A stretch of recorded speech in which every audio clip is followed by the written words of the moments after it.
자, 이번 시간에는 뭘 배울 거냐면 제가 이제 객체 개념을 배웠잖아요. 근데 이제 객체에는 종류가 여러 가지가 있습니다. 자바스크립트 객체에는 여러 가지 이제 객체의 종류가 있는데 제가 콘솔 클리어라고 적어볼게요. 자, 여러분들이 변수라는 거에는 데이터를 우리가 몇 개만 담을 수 있어요? 여러분들이 10, 그 다음에 여기다가 뭐 20, 30 이렇게 쓴다 해가지고 변수의 데이터를 2개 또는 3개 이상 담을 수 있나요? 없죠? 그죠? 당연히 여러분들이 이제 변수 같은 경우는 재활용이 된다 해가지고 이렇게 쓴다 하더라도 마지막에 여러분들이 콘솔 로그 해가지고 age 출력하면 어떻게 되겠어요? 마지막에 들어있는 값만 이런 식으로 출력이 된단 말이에요. 즉, 여러분들이 이 age라는 변수에 여러가지 데이터를 다루는 게 가능하다, 불가능하다? 불가능하죠. 왜? 일단 변수에는 값이 몇 개밖에 집어넣을 수 없다고 말씀드렸죠? 그죠? 무조건 하나밖에 집어넣을 수밖에 없습니다.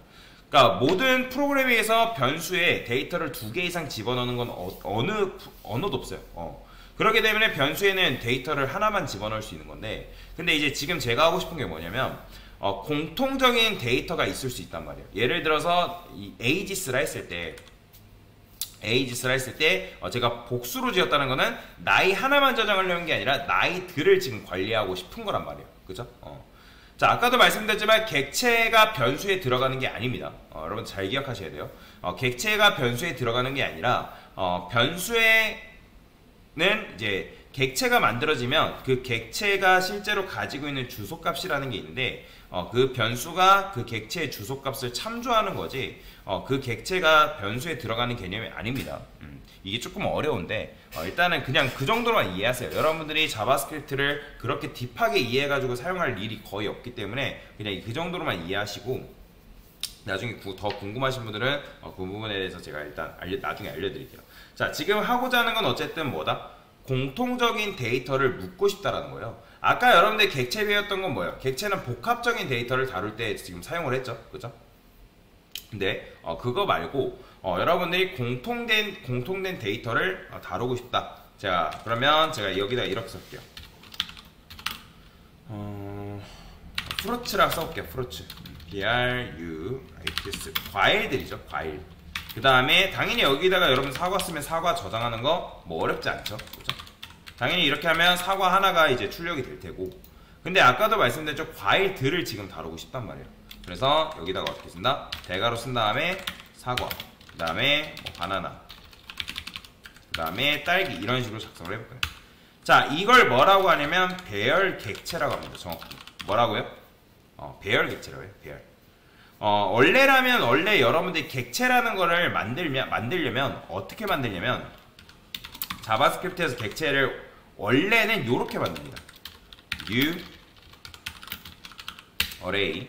지금 요 밑에 이런 식으로 쓴 코드랑 위에 이런 식으로 쓴 코드는 완전히 똑같은 코드예요. 참고로 자바스크립트에서 배열 객체는 이렇게 쓰는데 이게 너무 길고 복잡해 보이니까 이런 식으로 쓴다라는 거예요. 그래서 위에 있는 코드는 잘 쓰지 않습니다. 자, 이게 여러분들이 뭐냐면 과일들로 이루어져 있는 배열을 하나 만든 거예요. 자, 지금 보시면 오브젝트 어레이 나오는 거 보시나요? 그러니까 배열 객체다라는 의미를 가지고 있다는 거. 오브젝트 자체가 객체잖아요. 그죠? 어레이가 무슨 뜻이에요? 어레이는 배열이라는 뜻을 가지고 있는 거죠. 그죠? 그래서 한마디로 이거는 배열 객체다라는 걸로 여러분들이 이해를 하시면 되거든요. 자, 그러면 지금 사과, 바나나, 딸기 해가지고 이렇게 들어있는 건데, 자, 근데 이제 여러분들이 이거 출력하면 사과, 바나나, 딸기가 이렇게 들어가 있죠? 근데 아까 말씀드렸던 것처럼 이제 객체이기 때문에 객체가 변수에 들어가는 개념이 절대로 아닙니다. 그래서 객체가 변수에 들어가는 게 아니라 그 해당 변수가 그 객체의 주소를 참조한다라고 그냥 이해하고 넘어가시면 되는데, 자, 그러면 내가 사과, 바나나, 딸기에 각각 이제 접근하고 싶어요. 그러면 배열이라는 건 내부적으로 뭘 갖냐면 인덱스라고 하는 개념을 갖고 있습니다. 자, 인덱스라는 건 뭐냐면 이제 고유의 번호 같은 거다라고 보시면 되는데, 지금 우리가 숫자를 쓸 때, 보통 숫자를 쓸 때 순서대로 1, 2, 3, 4 이런 식으로 센다면 자바스크립트 배열에서는 이제 1, 2, 3, 4로 순서대로 세는 게 아니라 0, 1, 2, 3, 4로 순서대로 우리가 숫자를 센다라고 보시면 돼요. 그러면 얘는 1번째가 아니라 0번째고 얘가 1번째고 얘가 2번째다라는 걸 여러분들이 알 수가 있어요. 그러면 여기다가 여러분들이 0번째로 접근하면 뭘 가져올 수 있다? 사과를 뽑아올 수 있고, 1이라 쓰면 바나나, 2라고 쓰면 딸기를 이런 식으로 여러분들이 출력하는 게 가능하다는 거예요. 왜? 배열이라는 거는 인덱스로 우리가 데이터를 접근하기 때문에. 참고로 이 배열 개념은 자바스크립트에서 굉장히 중요합니다, 여러분들. 왜냐면 돔 구조를 우리가 긁어오면 이 돔 형식이 다 뭘로 돼 있냐면 배열로 돼 있어요. 그래서 이 배열은 굉장히 중요하기 때문에 여러분들이 알고 계셔야 돼요. 자, 여튼 배열은 이렇게 이제 데이터를 여러분들이 이제 사용할 수가 있고, 자, 지금부터 여러분들한테 배열 사용법에 대해서 알려드릴 거예요. 자, 이게 조금 복잡한데 일단 배열에다가 여러분들이 데이터를 추가하는 방법이 있습니다. 배열 데이터 추가, 그게 바로 뭐냐면 푸시예요. 푸시. 자, 푸시라 쓰고 여러분들이 여기다가 이제 VA라 쓴 거는 밸류 값이라고 보시면 됩니다.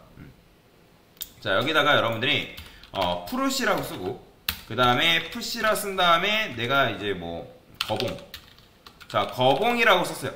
자, 그 다음에 여기다가 콘솔 로그 해가지고 다시 한번 출력을 해볼 건데,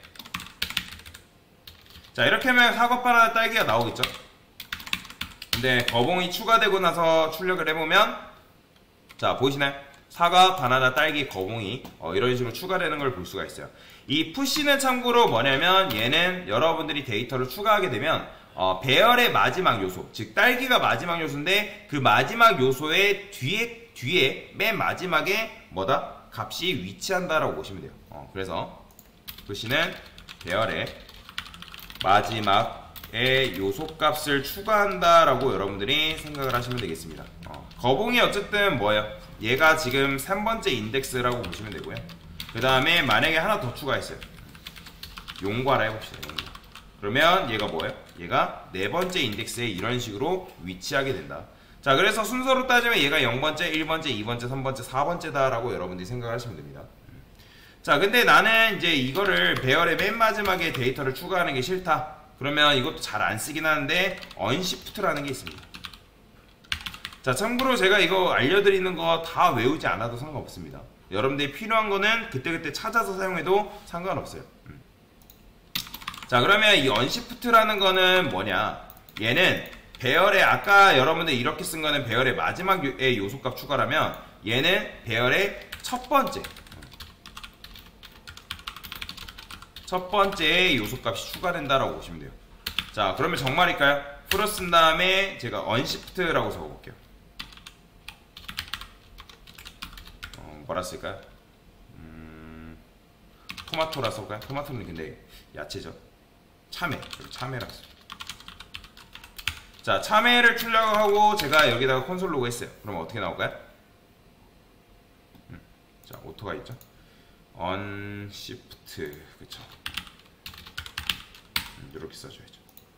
자, 그러면 참외가 맨 앞에 위치해 있죠. 보이죠? 그래서 여러분들이 이제 배열의 데이터를 추가하는 방법에는 푸시가 있고, 푸시 같은 경우는 맨 마지막에 추가라면 언시프트는 맨 앞에 데이터가 추가되게끔 만들 수가 있다. 자, 그 다음에 이제 배열의 데이터를 여러분들이 수정하는 방법이 있습니다. 수정. 자, 수정은 여러분들 어려운 거 아니거든요. 수정 같은 경우는 내가 어떤 걸 수정할 거냐 일단 알아야죠. 자, 그러면 저는 이 사과라는 걸 수정하고 싶어요. 사과가 지금 몇 번째 데이터예요? 1번째 데이터. 1번째 데이터를 내가 수정하고 싶다. 그러면 인덱스로 접근해서 이런 식으로 하게 되면, 자, 이게 뭐냐면 1번째 요소값 데이터 수정이라고 보시면 됩니다. 자, 이 상태에서 여러분들 콘솔 로그에서 프로 출력해보면 뭐가 나오냐? 이렇게 나와요. 자, 아까 사과였죠? 근데 사과가 뭘로 바뀌었어요? 오렌지로 지금 바뀌어서 이런 식으로 출력이 되는 걸 여러분들 눈으로 확인할 수 있다라는 거죠. 자, 그 다음에 수정을 배웠으니 데이터 삭제하는 방법에 대해서 알려드릴 겁니다. 삭제.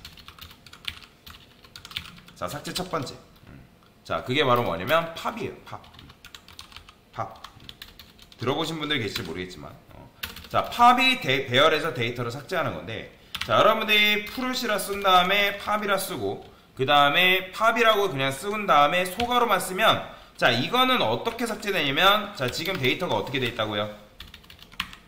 자, 용과가 맨 뒤에 있죠. 그죠? 그러면 여러분들이 이걸 딱 실행을 하게 되면, 자, 보이시나요? 자, 거봉 뒤에 용과가 어떻게 됐어요? 사라졌죠. 자, 여기에 이제 팝이라는 거는 데이터를 삭제하는 건데, 얘는 뭐냐면 배열의 마지막 요소 값을 삭제한다라고 보시면 돼요. 자, 그 다음에 맨 앞에 거 삭제했으면 맨 뒤에 거 삭제했으면 맨 앞에 데이터를 삭제하는 방법이 있습니다. 그게 바로 뭐냐면 Shift 이런 식으로. 자, 그냥 여러분들이 언시프트가 데이터 추가라면, 그러니까 언시프트는 아까 뭐였죠? 언시프트는 맨 앞에 데이터를 추가하는 거였냐면, 그럼 느낌당 딱 맞춰주면 뭐겠어요? 이거는 맨 뒤에 있는 데이터를 삭제하는 거죠.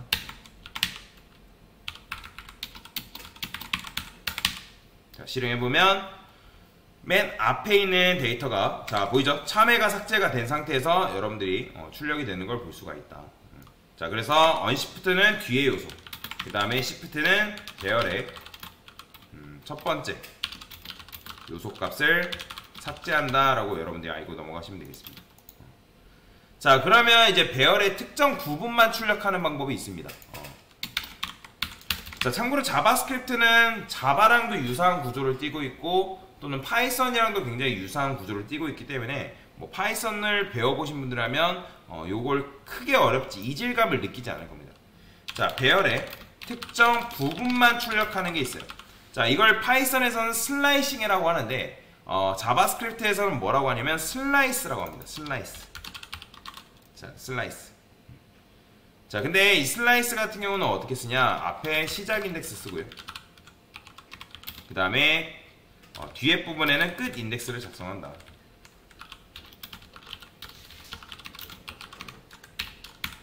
자, 그러면 얘도 어떻게 쓸 수 있을까? 지금 요소가 오렌지, 바나나, 딸기, 거봉 이런 식으로 되어 있잖아요. 그러면 오렌지부터 뭐 딸기까지 출력을 하고 싶다. 그러면 제가 여기다가 프루트 슬라이스, 자, 0번째부터 3번째. 그러면 어떻게 나올까요? 자, 0번째부터 3번째 하면 지금 3번째는 사실 얘 거봉이잖아요. 여러분들이 이걸 3이라 섭대해가지고 3번째 인덱스까지 출력이 되는 게 아니라 3번째 전까지 출력됩니다. 즉 0번째부터 2번째인 딸기까지 이런 식으로 출력이 되는 걸 여러분들이 볼 수가 있어요. 자, 이게 바로 슬라이스입니다. 슬라이스를 그래서 시작 인덱스, 끝 인덱스라고 보시면 돼요. 그러니까 내가 특정 데이터만 추가하고 싶을 때 사용하는 게 바로 뭐다? 슬라이스다 라고 보시면 됩니다. 이해가 되시죠? 자, 그 다음에 하나 더 해봅시다. 자, 여기다가 여러분들이 배열의 특정 요소값을, 요소값 위치 확인이라고 봅시다. 자, 지금 우리가 데이터가 별로 없어서 망정이지, 데이터가 한 예를 들어서 한 50몇 개 있대요. 아니면 50만 개가 있대요. 그러면 그거를 여러분들이 일일이 손으로 세는 거는 굉장히 힘든 일이죠.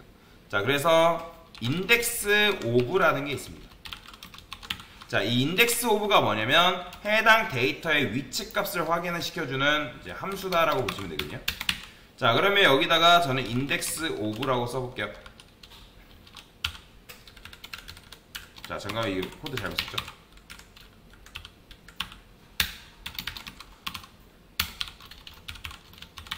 자, 이렇게 써줘야죠. 자, 그러면 해당 과일이 몇 번째 위치에 있는지를 여러분들이 알 수가 있는데, 여기다가 프로시라 쓰고, 자, 여기는 제가 찾고자 하는 게 예를 들어서 바나나래요. 바나나. 그러면 바나나 쓰게 되면 어떻게 된다? 자, 지금 보시면 1 나오는 거 보시나요? 그러니까 바나나가 현재 몇 번째 위치에 있어요? 1번째 위치에 있기 때문에. 만약에 여러분들 딸기를 찾고 싶어요. 그러면 딸기 이런 식으로 써주면 해당 딸기 위치가 이렇게 나오는 걸 여러분들이 눈으로 확인할 수가 있다. 자, 그 다음에 배열의 길이를 확인하는 방법이 있습니다. 배열의 길이 확인. 자, 여러분들 길이의 영어가 뭐죠? 랭스죠. 그래서 그냥 여러분들이 랭스라고 써줍니다. 자, 콘솔 로그. 자, 배열의 길이를 쓸게요. 그 다음에 프로 랭스. 자, 이런 식으로 쓰게 되면 현재 배열의 길이가 4다. 그렇잖아요. 4개가 지금 들어있는 거잖아요. 그래서 이런 식으로 여러분들이 확인할 수가 있다. 프로 랭스라는 거는 뭐야? 아까도 말씀드렸지만 배열의 길이를 확인하는 거다. 제가 여기다가 프루트 한번 해볼게요. 프루트 출력하면 오렌지, 바나나, 딸기, 거봉 이런 식으로 나오는 거 볼 수가 있죠. 자, 그래서 이런 식으로 여러분들이 사용하는 게 가능하다라고 보시면 돼요. 자, 그래서 이게 이제 랭스 개념이고, 자, 이번에는 뭘 해볼 거냐면 반복문을 순회하는 연습을 해볼 겁니다. 자, 여러분들이 배열 같은 경우는 반복문을 순회해서 작업할 일이 굉장히 많습니다. 그래서 반복문을 이용한 배열 순회라고 봅시다. 자, 버전 첫 번째예요. 자, 그러면 얘는 어떻게 할 수 있냐? 제가 여기다가 let nums라고 쓸게요. nums. 그 다음에 10, 20, 30, 40, 50. 요 정도만 합시다. 자, 그러면 폼은 돌려서 let i는 0이라 쓰고요. i는 어디까지? 자, 리스트 개수가 몇 개요? 리스트가 nums 요 배열의 길이가 몇이죠? 하나, 둘, 셋, 넷, 다섯 개니까 5라고 써줘. 그죠?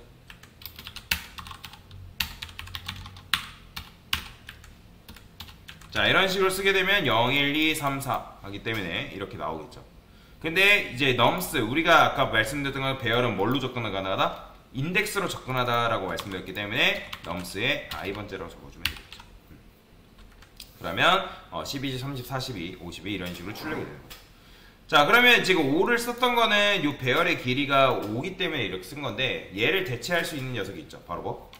fruit length죠. 그렇죠. 얘를 쓰게 되면 얘가 대신 우리 대신에 길이를 알려주는 거죠. 다시 잘못 말씀드렸어요. nums죠. nums length. fruit length. 과일에서 바꿨죠. 자, 그러면 현재 길이가 뭐예요? 4죠. 그죠? 배열의 길이가 4잖아요. 그러기 때문에 지금 그거에 맞게끔 나오는 거예요. 제가 잘못 썼네요. 이 위에를 자꾸 헷갈리네요. 배열의 길이는 현재 뭐예요? 5개죠. 5개니까 얘는 뭘로 봐야 돼요? 5로 퉁쳐서 생각해도 되겠죠. 그쵸? 자, 그 다음에 반복문 배열 순회 2. 두 번째. 여러분들이 이제 포인이라는 이제 문법도 있고, 그 다음에 또 어떤 문법이 있냐면 포오브라는 문법이 있습니다. 혹시 본 적 있나요? 저번에 저랑 수업했을 때 봤는지 모르겠지만, 자, 얘 같은 경우는 이제 포라고 쓰고 let num이라 쓸 거예요. 그 다음에 of nums라고 쓰는 게 답니다. 이렇게 써요. 자, 그러면 nums에는 현재 10부터 50까지 들어있기 때문에 10이 들어간 상태로 출력, 20이 들어간 상태로 출력, 30이 들어간 상태로 출력하는 게 가능하다. 자, 그러면 콘솔 로그 해가지고 num만 출력해볼까요? 자, num만 출력하면 어떻게 나온다? 동일하게 10부터 50까지 나오는 거죠. 그러니까 이런 식으로 여러분들이 출력하는 것도 가능하고요. 그 다음에 반복문을 이용한 배열 순회. 참고로 이거는 배열만 가능한 건데, 배열만 가능한 문법 중에 뭐가 있냐면 포이치문이라는 게 있습니다. 자, 이것도 마찬가지로 반복문이에요.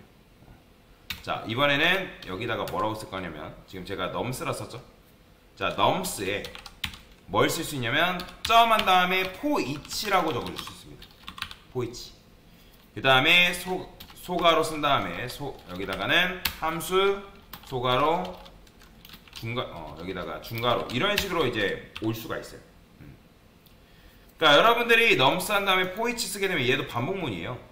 그러면 여기 익명함수인데 여기에는 뭐가 들어오냐? 내가 만약에 num이라 썼어요. 이거 매개 변수죠. 그죠? 그러면 매개 변수를 썼을 때 여러분들 콘솔 로그 해가지고 num 출력하면 뭐 나올까요? 얘는 해당 배열의 값을 매개 변수로 받습니다. 다시 여러분들이 nums 한다면 포이치문 쓰게 되면 이 nums의 안에 들어있는 값을 뭘로 받는다? 매개 변수로서 이렇게 값이 받아져요. 그러게 되면 10부터 50까지 나오는 거죠. 자, 얘는 뭐도 가능하냐면 여러분들이 인덱스를 얻어오는 것도 가능합니다. 여기다가 저는 인덱스를 쓸게요. 그 다음에 여기다가 백틱 써서 인덱스라 쓴 다음에 num이라 써볼게요. 그럼 어떻게 되겠어요? 출력하면 몇 번 인덱스인지 그 다음에 어떤 값인지가 이렇게 나오는 거예요. 보이죠? 그래서 배열 같은 경우는 포이치문이라는 걸 굉장히 많이 씁니다. 자, 근데 이제 요거를 줄이는 방법이 있죠. 어떻게 줄여요? 자, 펑션이잖아요. 얘 에러 펑션을 쓰면 이렇게 줄였을 수 있죠. 이렇게. 그 다음에 이걸 또 줄일 수 있을까요? 있죠? 자, 지금 여러분들 코드 안에 중괄호 안에 코드가 몇 줄짜리다? 한 줄이죠. 한 줄인 경우에는 중괄호가 뭐예요? 생략 가능하니까 이렇게 쓸 수 있습니다. 그쵸? 이렇게도 가능해요. 결국에는 이제 버전 1, 버전 2, 버전 3 다 똑같은 거죠. 다 똑같은. 그래서 여러분들이 뭘 쓰는지는 그건 뭐 여러분들이 선택에 맞춰서 그냥 코드를 작성하시면 되고요. 자, 그 다음에 배열 역순순회 하는 게 가능할까요? 자, 지금은 이제 정순으로 출력하는 방법만 알려드렸는데, 자, 역순순회. 역순 정렬인 거죠. 역순 정렬. 자, 어떻게 할 수 있냐면, 자, 지금 위에 보면 요게 이제 정순으로 출력하는 거잖아요. 근데 역순은 어떻게 하면요, 배열의 마지막 인덱스부터 출발하는 거예요. 그럼 배열의 마지막 인덱스가 뭐예요, 현재? 0, 1, 2, 3, 4죠. 그러니까 4 써주고. 그 다음에 얘는 어떻게? 이렇게 바꿔주고. i 마이너스 마이너스를 써줘야 됩니다. 그 다음에 0 이렇게 써줘야죠. 그래야지만 얘가 뭐예요? 4부터 뭐예요? 4부터 0까지 갈 거 아니에요. 일씩 감소가 된 상태예요. 뿔뿔 쓰게 되면 무한 루프에 갇히니까 그래서 마이너스 마이너스를 써줘야죠. 근데 4 대신에 뭐 쓸 수 있어요? 바로 넘에 랭스라 써주면 되는데, 근데 그냥 쓰면 오류 나겠죠. 왜? 5번째 인덱스가 존재한다, 존재하지 않는다? 존재하지 않죠. 그런 녀석 없잖아요. 그러게 되면 이런 경우에는 마이너스 1 해가지고 그 전체 배열의 길이의 마지막 1, 그러니까 마이너스 1 해야지만 여러분들 이런 식으로 역순으로 출력하는 것도 가능하다라고 보시면 되겠습니다. 자, 그래서 지금 여러분들한테 뭘 설명드린 거예요? 배열을 사용하는 방법에 대해서 설명드린 거죠. 배열은 어떻게 선언해요? 배열은 참고로 공통된 데이터를 묻기 위해서 우리가 만든다라고 말씀을 드렸죠. 사과, 바나나, 딸기 다 뭐예요? 과일의 범주에 들어가 있거든요. 그래서 0번 인덱스로 접근해서 각각의 이제 요소값을 출력하는 게 가능하고, 데이터 추가는 푸시, 그 다음에 데이터 추가인데 앞에 추가는 언시프트, 수정은 그냥 여러분들이 이제 해당 인덱스로 접근하면 수정 가능하고, 팝과 시프트가 있는데 팝은 마지막 요소값 삭제, 시프트는 맨 처음 값 삭제. 그 다음에 뭐 배열의 특정 부분만 출력하고 싶을 때 슬라이스 써가지고, 그 다음 위치 확인은 인덱스 오브, 길이도 굉장히 많이 씁니다. 랭스. 그래서 반복문을 이용한 배열을 순회는 이런 식으로 할 수 있다라고 이해하고 넘어가시면 되겠습니다. 자, 이게 바로 배열 사용 방법이다 라고 보시면 돼요. 됐습니다.